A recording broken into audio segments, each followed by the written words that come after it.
আসসালামু আলাইকুম এভরিওয়ান, কেমন আছো তোমরা সবাই? আশা করি সবাই অনেক ভালো আছো। আর আল্লাহর রহমতে আমি অনেক ভালো আছি। তো আজকেও বরাবরের মতো একটা ভিডিও নিয়ে চলে এসেছি। আর ভিডিওটা কি সেটা তো তোমরা দেখতেই পারতেছো। ভিডিওটা হচ্ছে গিয়ে আজকে পালং শাক রান্না করব, তো সেটাই তোমাদের সাথে শেয়ার করব। তো শাকগুলো প্রথমেই খুব ভালোভাবে কেটে ধুয়ে পরিষ্কার করে নিয়েছি। তারপর চুলায় একটা কড়াই বসিয়ে দিয়েছি। কড়াইর ভিতর দিয়ে দিয়েছি তেল গরম, আর তেলের ভিতর দিয়ে দিয়েছি হচ্ছে গিয়ে কাঁচামরিচের পেস্ট কুচি। আর এবার হচ্ছে গিয়ে এগুলো খুব ভালোভাবে ভেজে তার ভিতর দিয়ে দিচ্ছি লবণ আর হলুদ। তো এবার খুব ভালোভাবে নাড়িয়ে চাড়িয়ে তারপর শাকগুলো দিয়ে দেব। আর শাকে কিন্তু একটু বেশি পরিমাণ তেল দিতে হয়, না হলে কিন্তু শাক খেতে স্বাদ লাগে না।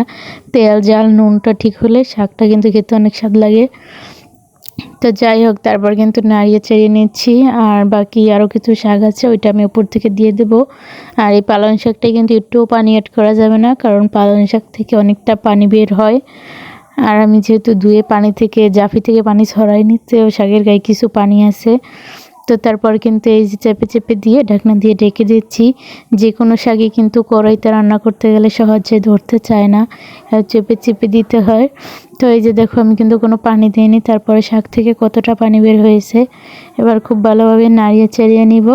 নাড়িয়ে চাড়িয়ে নিয়ে কিন্তু তেলের পর আমি ভাজিটা করে তুলে নিব।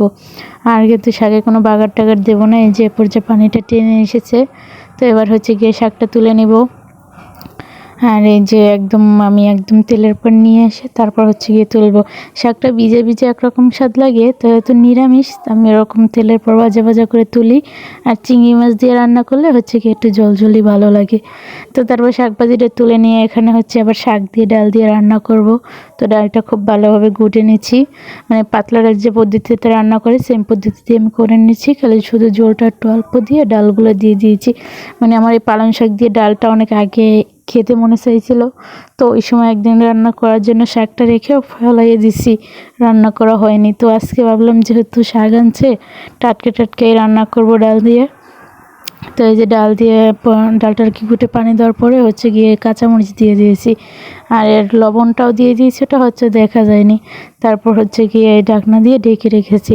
আর সেদ্ধ হওয়ার পর হচ্ছে আমি আরেকটা কড়াইতে পেঁয়াজ আর মরিচগুলো মরিচ না, পেঁয়াজ আর রসুনগুলো ভেজে নিচ্ছি। পেঁয়াজ মরিচগুলো একদম লাল লাল করে তা বাগার দেবো।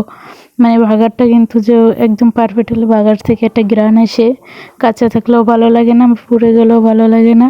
আর এই যে বাদামি কালার হচ্ছে, এটা কিন্তু অন্যরকম একটা শাক থেকে ফ্লেভার আসবে বাগারের, মানে বাগারটা পারফেক্ট হওয়ার কারণে। তো যাই হোক, তারপর নাড়িয়ে চাড়িয়ে নিচ্ছি। আর এভাবে নাড়িয়ে চাড়িয়ে কিছুক্ষণ জাল করে শাকটা তুলে নিব। তোমরা যারা এভাবে শাক খাও না অবশ্যই কিন্তু খাবে, আর আমাকে কমেন্টে বলে যে এভাবে শাক রান্নাটা কেমন হয়েছিল।